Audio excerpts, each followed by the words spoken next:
This is CBC Here and Now.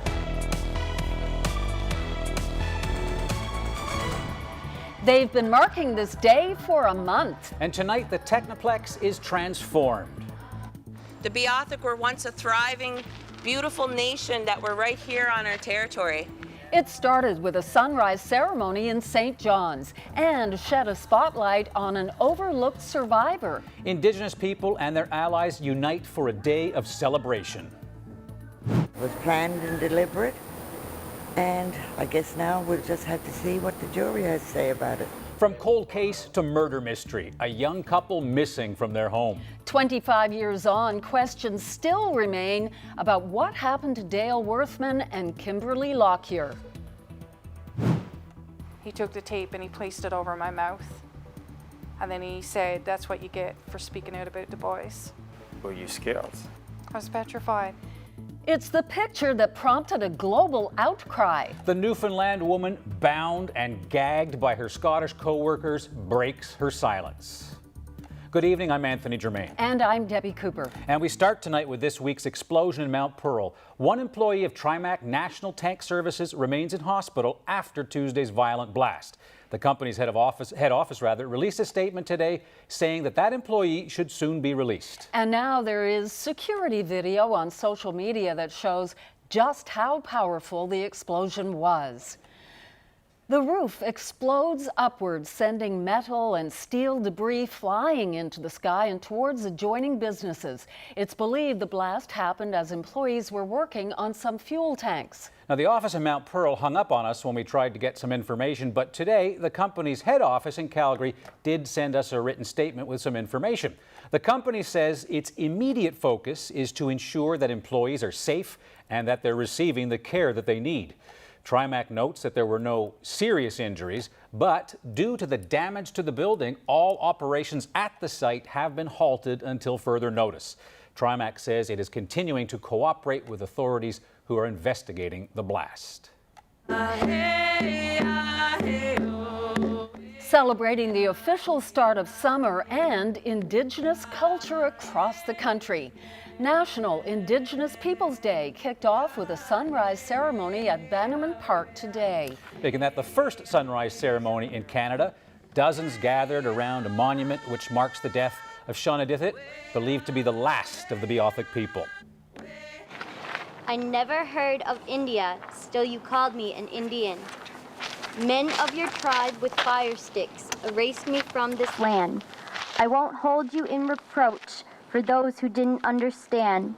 Yet others of your tribe tried hard to save me in their fashion, and I would still be with you if a few more had compassion.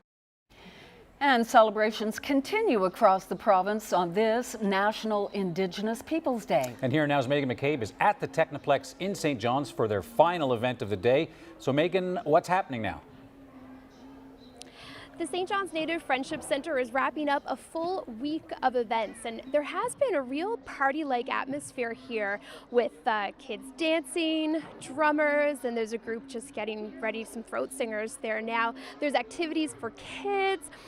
This is the first time the organization has hosted today's celebrations here at Technoplex. It's a bigger, more accessible venue, and it's working out. There's a lot of people milling all about here.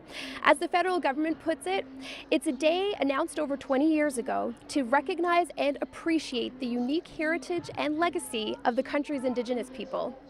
Megan, this week is also shining a spotlight on the call for a proper recognition of Indigenous people. The Friendship Center and others are pushing for a statue in St. John's to honor the Beothuk. So where does the province stand on that issue? There's no hard answer just yet.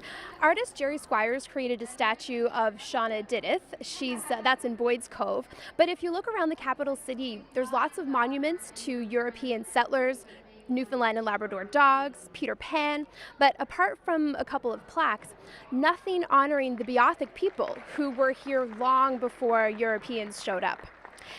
And remembering that, how Indigenous people have and continue to be treated, is a big part of today's message. I'll have more on that with Christopher Shepard, head of the St. John's Native Friendship Center, coming up later in the show. Reporting live for Here and Now, I'm Megan McCabe in St. John's. Hate my legs. And then he started to take risks with me, and because I was making noise, one of them told the other guy, give me some tape, I shuts her up. She made headlines around the world because of this photo. A woman originally from this province describes being tied up and bullied at work for years in Scotland. As the Scottish government launches a review, Deanne Fitzpatrick is speaking out for the first time. That story just ahead. The driver of a motorcycle survived a violent collision with an SUV in the Shea Heights area of St. John's last evening. These photos show his motorcycle as it was smashed to pieces, and the impact was great enough to send his sneakers flying in different directions. The crash happened on Blackhead Road at around 8 o'clock. The road was closed for several hours while the RNC investigated. Police say the man's injuries are serious, but he is expected to recover. These eco-warriors from Bishopfield Elementary have the attention of the Minister of Environment. Andrew Parsons says when he received a letter from the grade 1 students asking him to ban single-use plastic bags, their appeal resonated with him. Parsons says ban the bag is a powerful slogan, but doing so could have unintended consequences. He says he met with Municipalities NL yesterday and has promised to work with them, retailers, and the packaging industry to come up with a solution. Can't see these pictures or hear from these kids and say, you know what, the status quo is okay. That's not where I am. What I'd like to say is that I'm working towards a solution that will encompass everybody. So whether it's municipalities, whether it's retailers, whether it's consumers, and saying, look, what we're doing right now is not working. We need to make it better.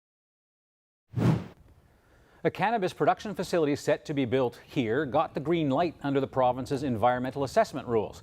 Canopy Growth plans to build its pot operation in the White Hills area of St. John's. The project has been released from further environmental review, but there are two conditions.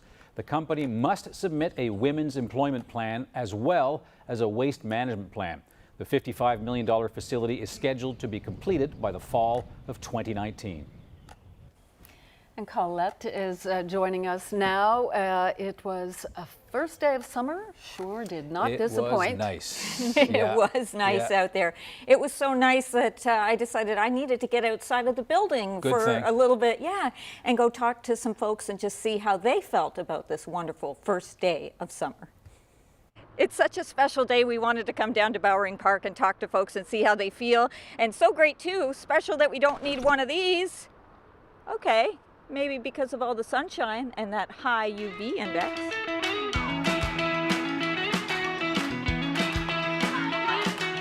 Do you know what today is? What's today, the first day of summer? Yes, that's what it is. This is Frank. Hi, Frank. Hi. Oh, you want to say hi too? Look. Do you know what today is? First day of summer. Everybody knows, right? Had to celebrate for this. How do you feel about the weather today? Good. I love it. It's hot. It is hot. Hello, who's this? This lady here, I just This is Lexi. Okay, we don't want the sun in your eyes. No, we don't. How do you feel about the first day of summer? I can play like basketball and soccer. Baseball or like soccer.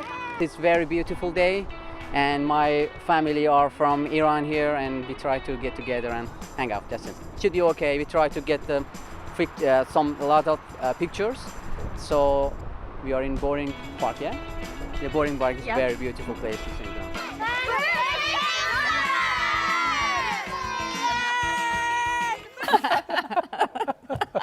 All right, a definite fan, Colette.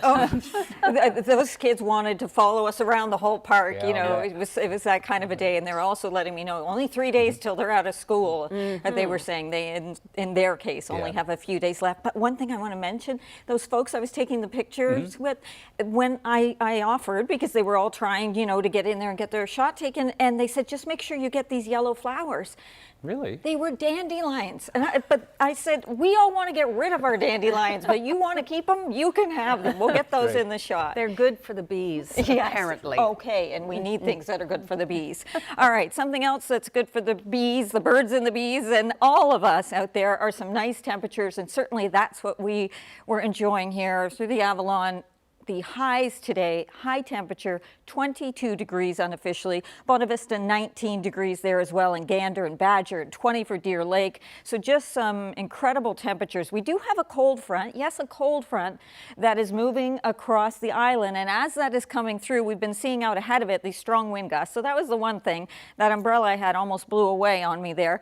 Saw a wind gust there almost to 70 kilometers an hour. The winds generally from the south to southwest, but a little bit of a westerly flow at times we've been seeing into St. John's.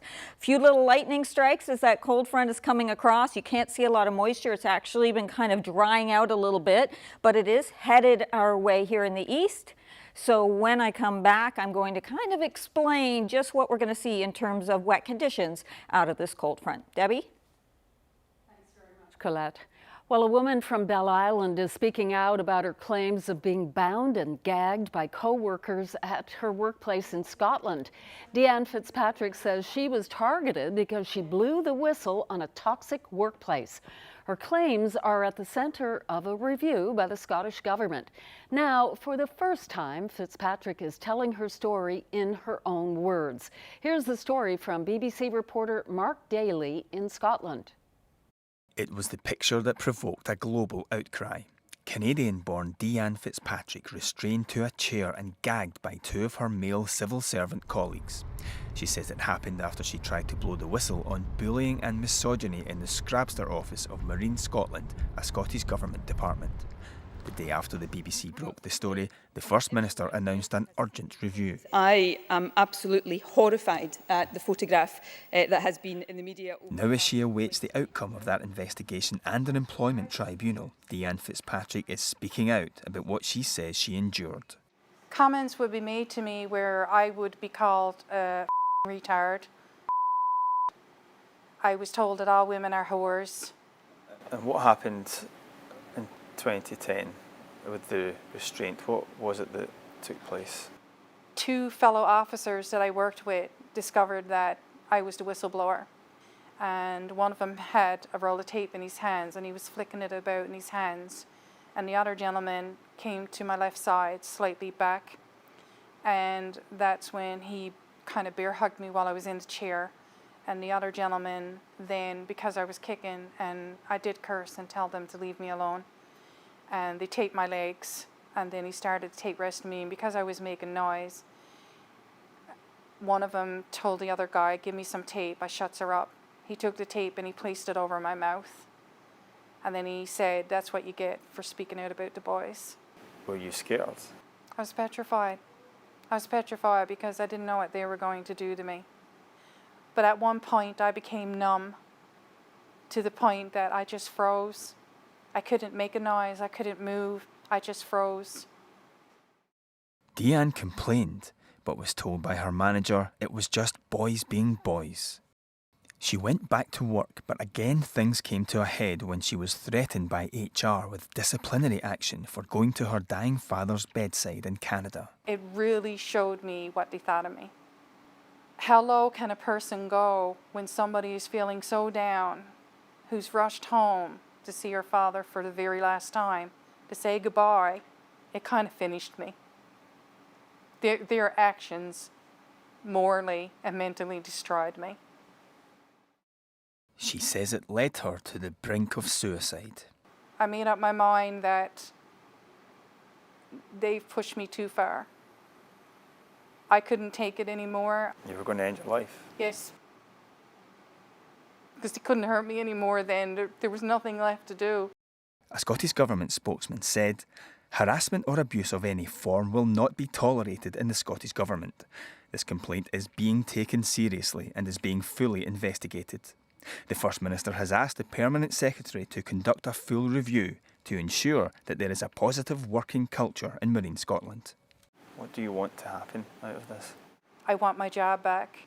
I want to be able to work in an environment that's safe and friendly. I actually want everyone else that's been bullied and still being bullied, I want them to be able to do the same thing. I do not want anyone to be where I was not so long ago. Deanne Fitzpatrick there. Yeah, it is an incredible story, and we will hear whatever comes out of that review. And Deanne Fitzpatrick was speaking with Mark Daly from BBC Scotland.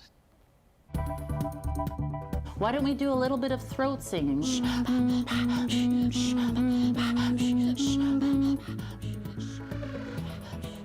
Learning Inuit throat singing at a tender age on National Indigenous Peoples Day. We look at one way of passing on a tradition.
Tonight another night so fine to leave the weary world behind.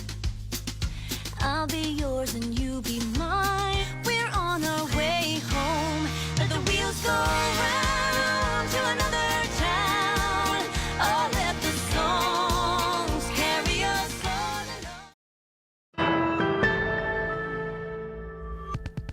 You're looking live at the Technoplex, the site of National Indigenous Peoples Day celebrations in St. John's. We'll take you back there later on Here and Now, but right now, another story that touches on Indigenous Peoples Day. Well, they're so young, they wouldn't even know how to spell the words throat singing yet, but they're already learning the Inuit tradition. Here and Now's Ramona Deering takes us to the childcare center run by the St. John's Native Friendship Center. Yakuk ihit khingak khanak ukwa siuti Ka. And that means, and don't forget the ear. Isn't that silly? Tama Fost started coming here once a month from the St. John's Native Friendship Centre. Why don't we do a little bit of throat singing? We'll do the love song again. Does anyone remember that sound?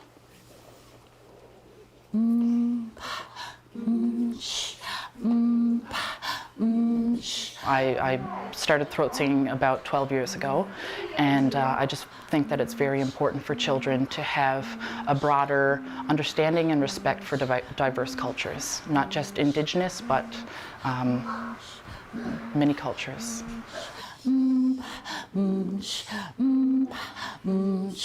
Excellent, good job. Now the game, the one that ends when the first person laughs. We keep our feet very still.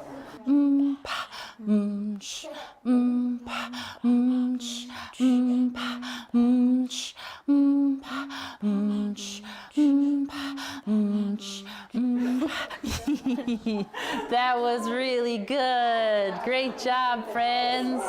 What's your favorite part of throat singing? The laughing part. What's the laughing part? Speed up. It makes me laugh so hard.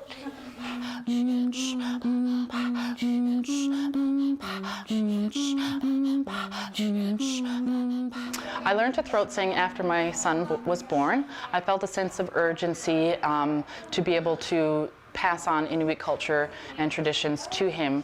When my son was born, I realized that if I don't do something now, perhaps he's not going to be able to teach my future grandchildren. Good job. My name is Tabitha Blake. I'm originally from Untitled Labrador, but I've been here in St. John's now since 2000, and I'm a mother of 3 beautiful kids who are also learning to throat sing. And we're going to do this song, and it's called The Saw. And if you listen carefully, you might even be able to close your eyes and hear it better, but it's going to sound like a saw cutting through a tree. So it's really cool. If you close your eyes and listen, you'll hear the sound of the saw cutting through the wood.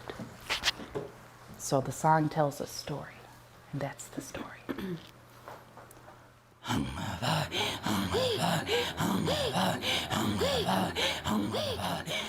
To me, the importance of throat singing is keeping with traditions and culture as it was done by my ancestors all those many years ago.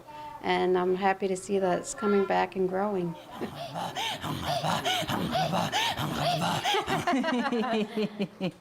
Did you guys hear it? Did it sound like a saw? One child described these sessions as more funny than my Legos. And that's why the Turtle Island Daycare Center will start holding them every week. Ramona Deering, CBC News, St. John's. Well, Tama seems like a very gifted teacher. Oh, yes. Yeah. I'm always amazed watching that no one sort of gets dizzy with the breathing. It's so much harder than it looks. It's like being an opera singer. You control your diaphragm. Nice, Isn't it? Very nice. Anyway, it's a great idea to get involved with children that's so young. We asked that anyone that may have information in relation to these 2 missing people to contact the police. 25 years after a high-profile disappearance in the province, there are still unanswered questions about who killed Dale Worthman and Kim Lockyer. Next, Glenn Payette looks back at the case with some pictures that have never been seen before until tonight.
Well, we had some visitors? Yeah, we did.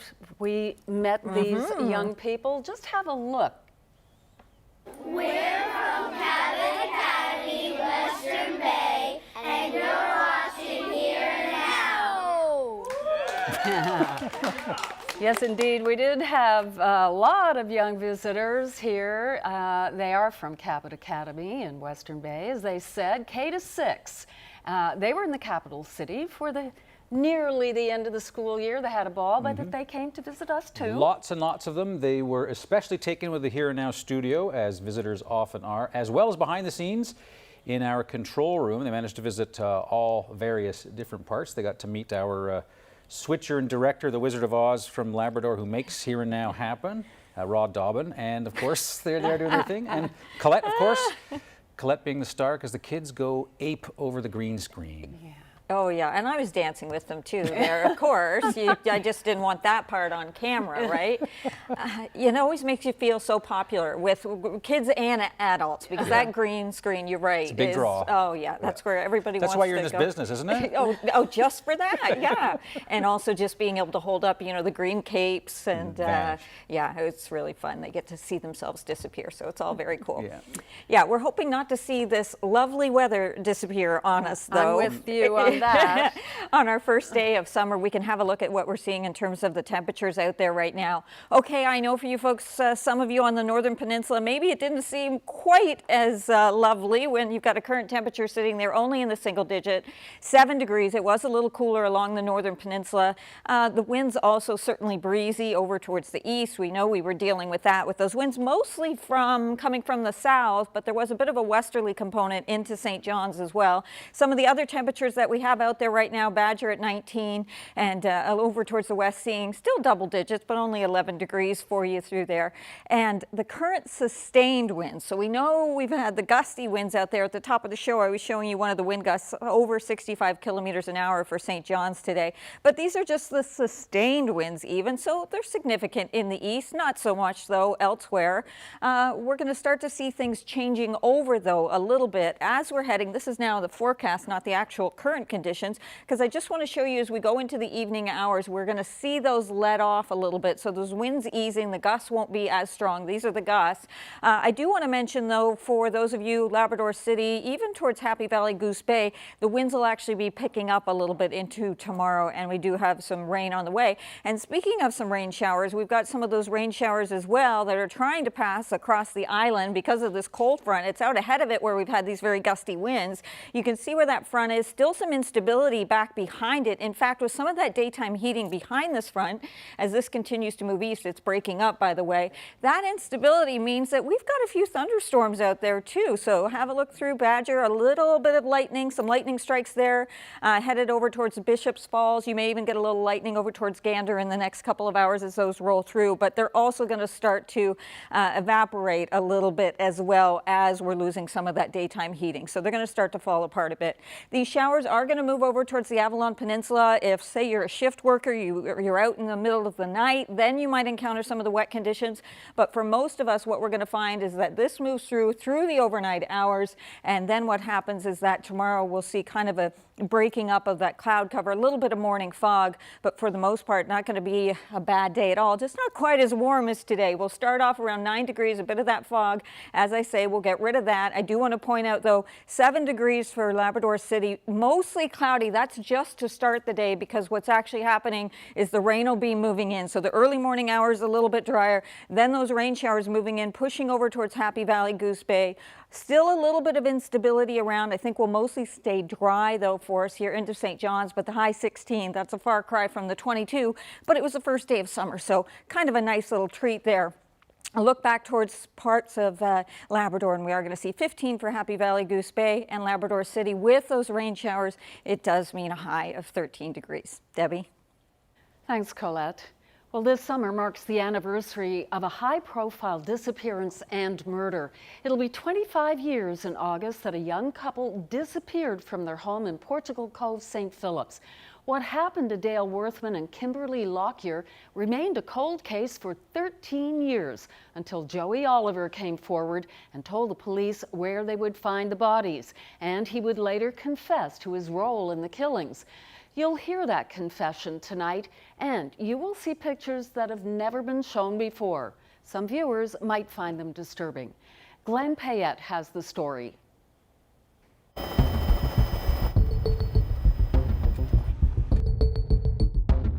I am able to confirm today that those remains are that of Dale James Worthman and Kimberly Ann Lockyer.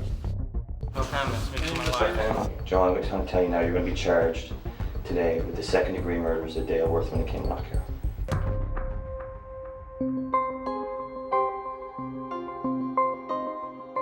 On August 27, 1993, 30-year-old Dale Worthman and his partner, 29-year-old Kimberly Lockyer, vanished from their basement apartment in Portugal Cove, St. Phillips. Several days go by without Worthman showing up for work, and his parents call the police. The couple's vehicle is in the driveway with Worthman's wallet and ID inside. In the apartment, they find toast, also Lockyer's purse with her keys and ID. And they find several $1,000s. There's a fridge full of food. Lockyer never picked up her check from the restaurant at the Airport Inn where she worked. All indications the couple left in a hurry, perhaps expecting to return.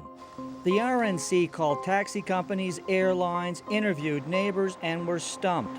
About 2 weeks after the couple was reported missing, the police went public. We wait and we ask that anyone that may have information in relation to these two missing people to contact the police as soon as possible. Year after year, tips come in, and search after search is carried out. In May 2002, special cadaver dogs are brought in from Ontario to check a pond near Whitburn. And there are rumors the couple was seen on a ferry leaving the province. But nothing.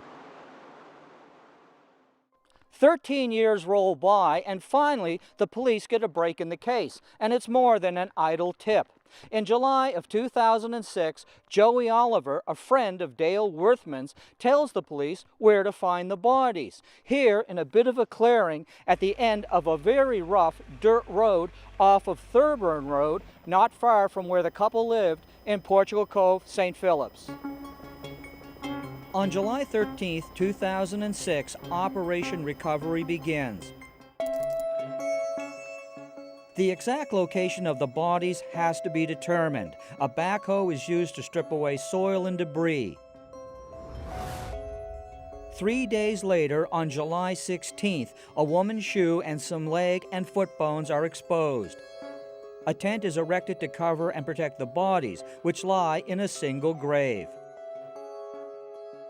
6 .22 caliber shell casings are recovered. A white tent is placed over them. The casings are some distance from the bodies, indicating Worthman and Lockyer had been moved after they were killed.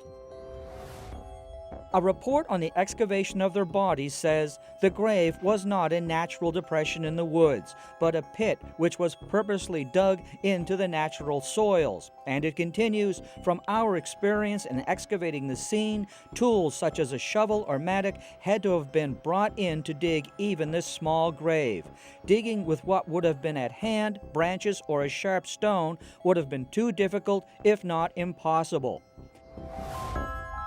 Rings and a blue-green denim jacket are also found. The report shows how the bodies were positioned, with Dale Worthman on the bottom and Kimberly Lockyer on the top. The bodies are wrapped and prepared to be transported for autopsies. It would turn out that the bodies were more preserved than expected because they had been buried in acidic soil. We had initially anticipated the recovery of skeletal remains. However, the environment in which the deceased were buried allowed a certain level of preservation such that there was some soft tissue remains. And there was little doubt about how they died. The cause of death for both individuals, which is gunshot wound. The bodies, including their heads, are caked in dirt. Once the dirt and tissue is removed, the evidence is clear. This is Kimberly Lockyer's skull, a bullet hole on the right side towards the back of her head. Dale Worthman's skull shows that he had been shot several times. When hair and the scalp are pulled back, they find a bullet. Other bullet fragments are also found. And there's what appears to be a large exit wound at the front of the head. The police will admit that unless Joey Oliver had come forward, the remains of Worthman and Lockyer might never have been found. When we come back, I can't get that image out of my mind. I'm up because of that. In his own words, what Joey Oliver told the police.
Welcome back. We'll continue now with Glenn Payette's documentary on the disappearance and killings of Dale Worthman and Kimberly Lockyer. The pair went missing 25 years ago this summer. Next, the confession of Joey Oliver, a man convicted in their deaths, and accusations that there's another killer.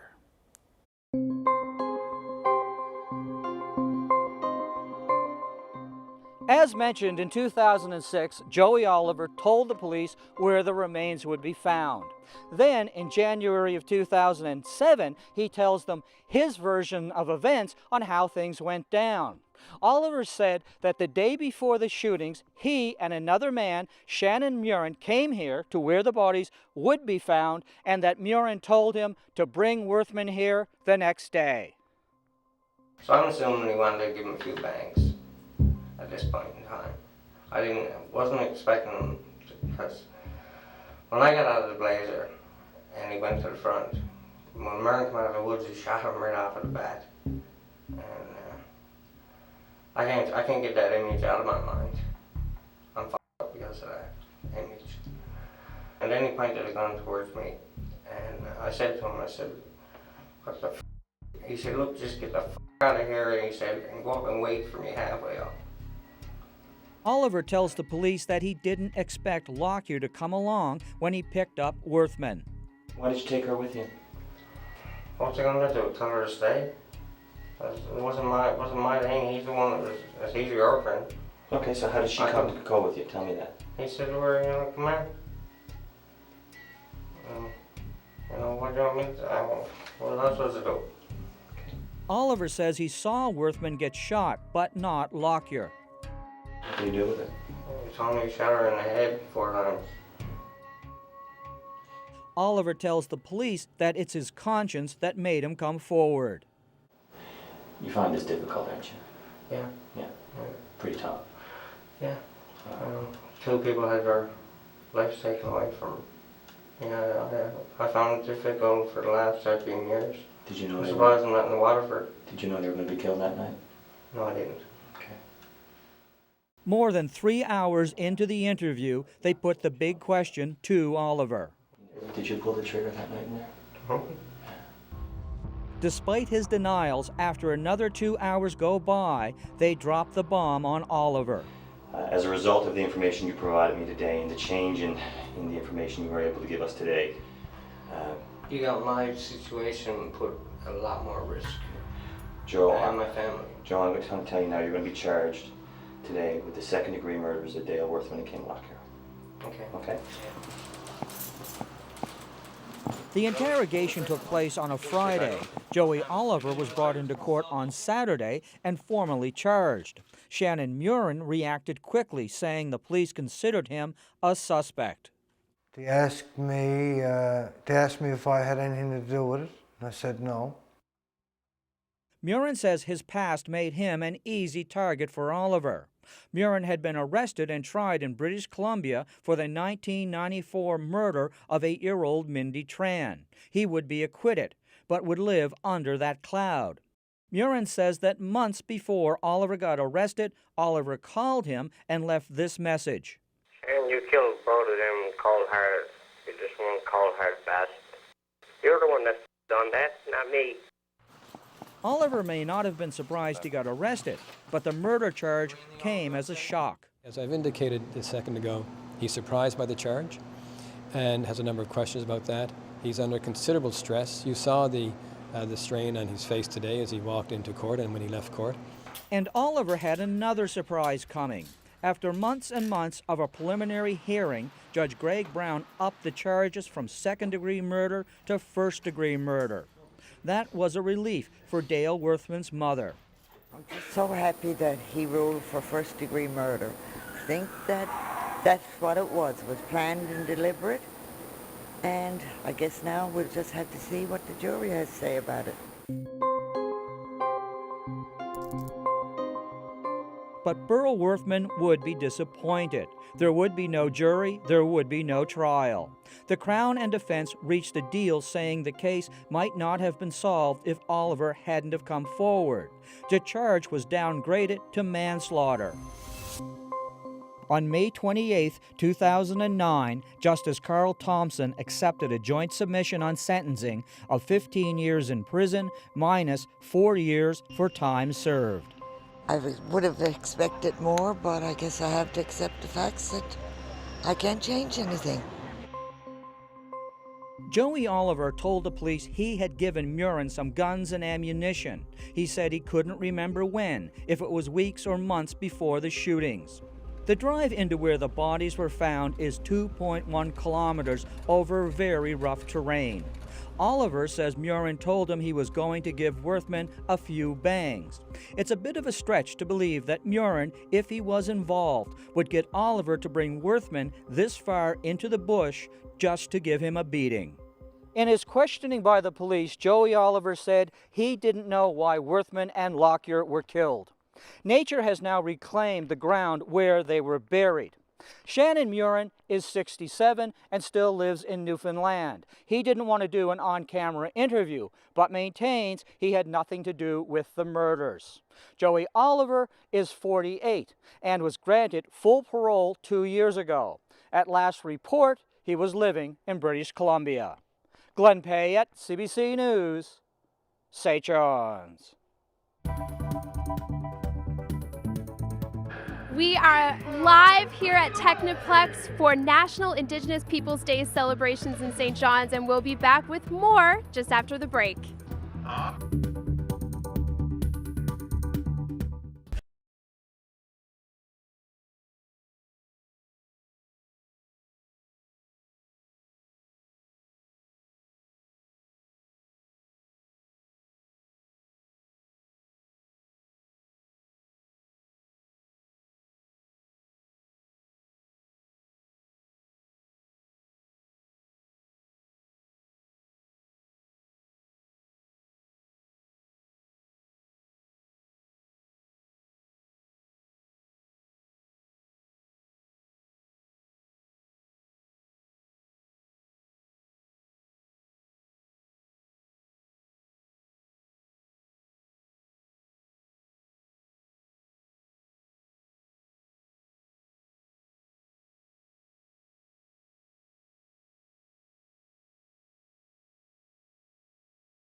It is time to meet our first athlete of the day. This young athlete is Olivia Churchill, who will be 9 this month. Olivia's from Mount Pearl and participates in martial arts, specifically jiu-jitsu. Keep up the good work, Olivia, and congratulations. What a lovely medal there. This is Devin Cain, who's 4 years old, from Port Saunders. Devin loves to play hockey, especially with his team, the Timbits. Great job, Devin. And also, congratulations to you. So cute in that uniform. Come on. He's got a drawing. Okay, so we have been talking about the first day of summer. Everybody has been. Our colleagues at CBC Radio decided to kick off this morning on the St. John's Morning Show with a barbecue on the air. That's right, a little radio barbecue for the first day of summer. They picked a great day. So Fred Hutton and Cecil Hare, well, they met up with listeners who dropped by for a pretty early hot dog or hamburger. It'll never hurt you. Now, we don't recommend these things every day, or even at all. How many hot dogs do you figure you've had this summer? How are you? Nice to meet you. Hey, Martin. Good to see you again. How are you? Already? Yeah, summer only started this morning. morning. And you want the cheese slice. I know you do. And then we're going to... Hey, how you doing, buddy? Good. How are you doing, man? The first day of summer. You got any summer plans? No, just gonna take it easy. I don't know. I mean, it was summer, so I had to wear shorts. I know the world is not quite ready for this yet, but at least I didn't wear, like, take my shirt off or anything like that. That's definitely There's still not... time, Fred. No, that's not going to happen, ever.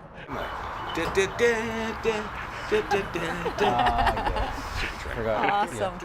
I guess if you can, have pancakes for dinner, you can have hot dogs and hamburgers for breakfast. That's true. A few people know that Cecil Hare's karaoke talent is pure Supertramp, and someone's got to tell him not to touch the coals, though, because he blisters that way. Did you wear shorts when you used to do those events on the morning show? No.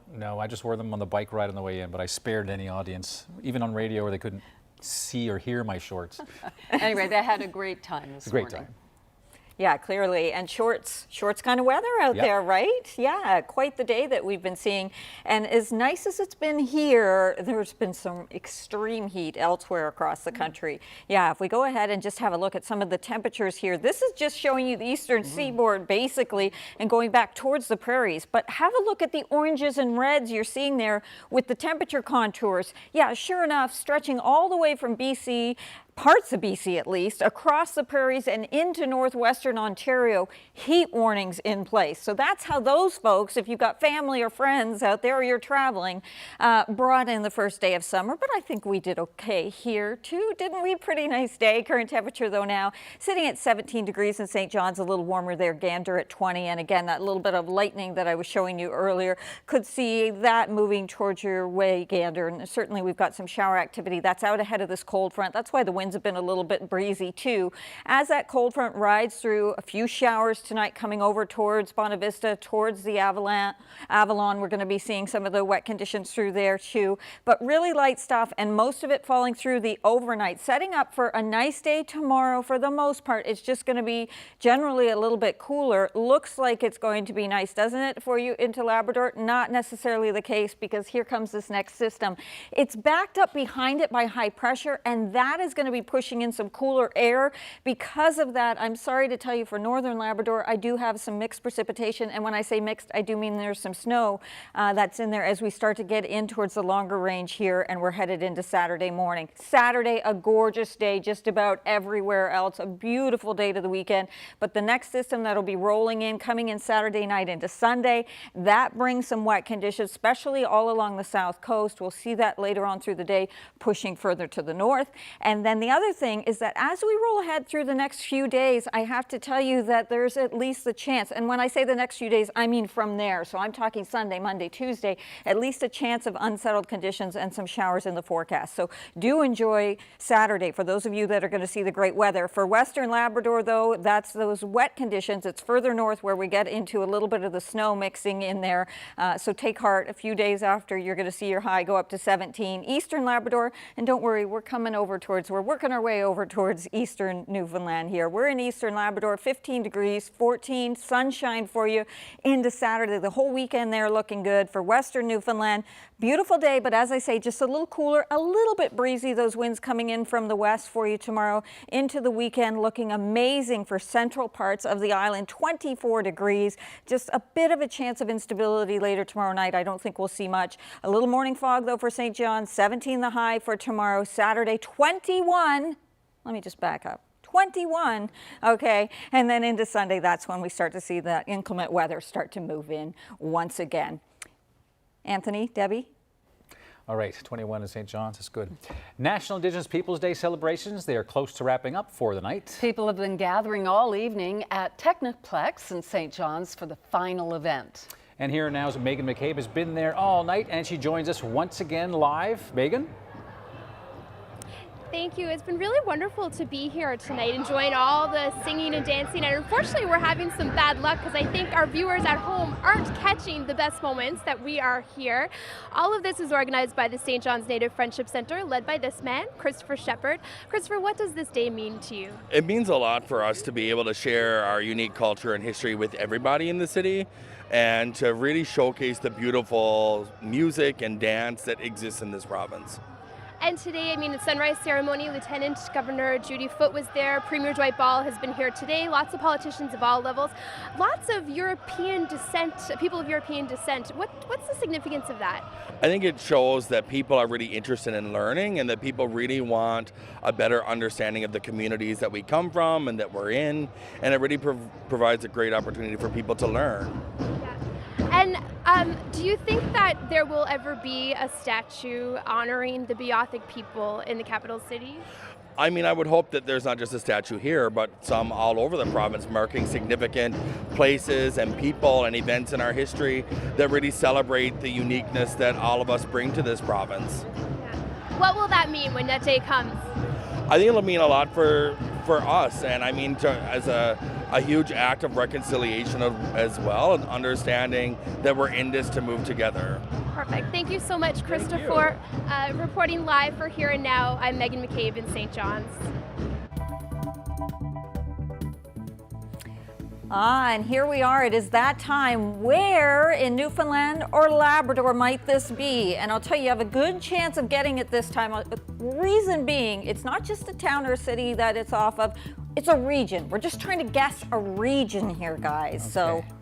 So, Bondi Vista North. Trinity Bay. Okay, we got some, can you tell by my voice? Maybe no, but we've got some ideas there. We'll tell you when we come back. Yeah, Greenland. we detected that, Greenland.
Welcome back once again.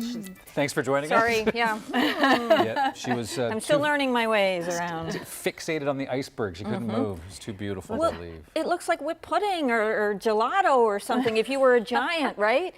You know where this one is? This is just, that's the information we got. We weren't even close. No.